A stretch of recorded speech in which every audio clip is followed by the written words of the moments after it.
FAO's Technical Cooperation Program E-Learning series presents the Emergency TCP Approval Process, where we shall look closely at the TCP approval process for emergency type of assistance.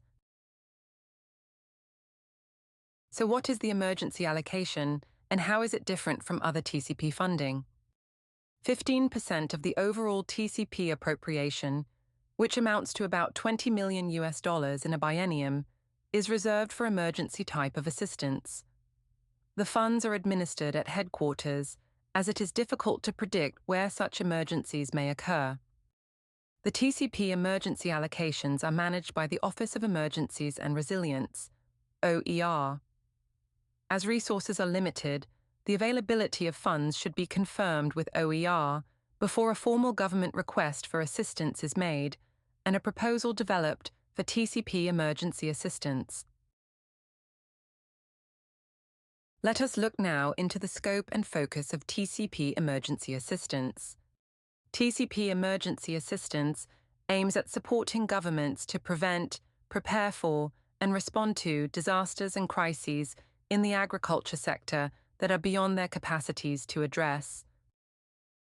TCP-funded emergency assistance supports early warning and early action, response and early rehabilitation activities. Where possible, emergency assistance should foresee strengthening of beneficiaries' capacity to reduce their vulnerability to future disasters, avoiding the need for repetitive assistance.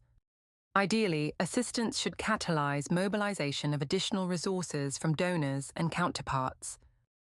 Resources for TCP emergency assistance are limited, and only one TCP can be approved for a country affected by a disaster or an emergency in a given biennium. Are there any changes in the roles and responsibilities compared to other TCPs? In the case of emergency assistance, the role and responsibility of the FAO representative does not change.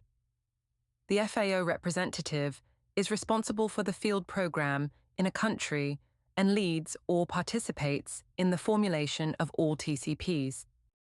TCPs are normally formulated in response to government requests.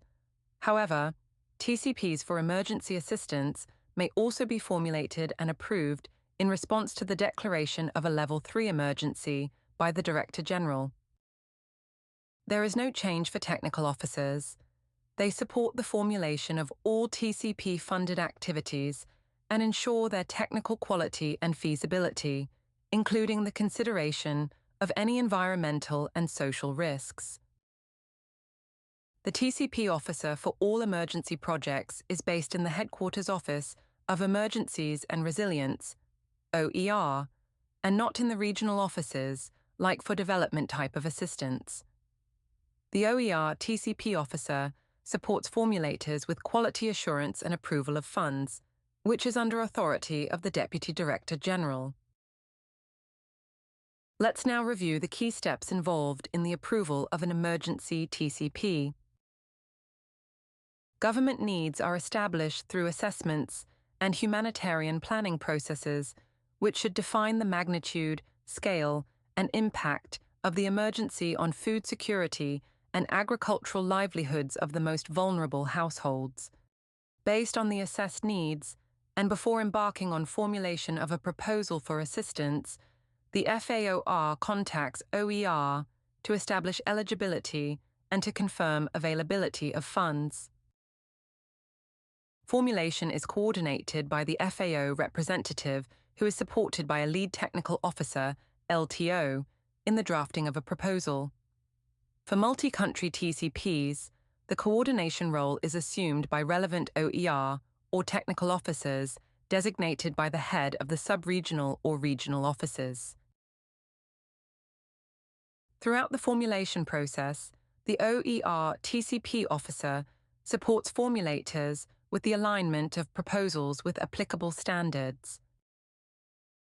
Once the proposal is finalized, it is submitted by OER for approval to the Deputy Director General. Allocation of funds is then communicated through a message addressed to the concerned budget holder. Implementation of the TCP can then begin with the official communication of approval to the government by the budget holder. The OER officer will advise budget holders on the need for counter-signatures or any other applicable exceptions.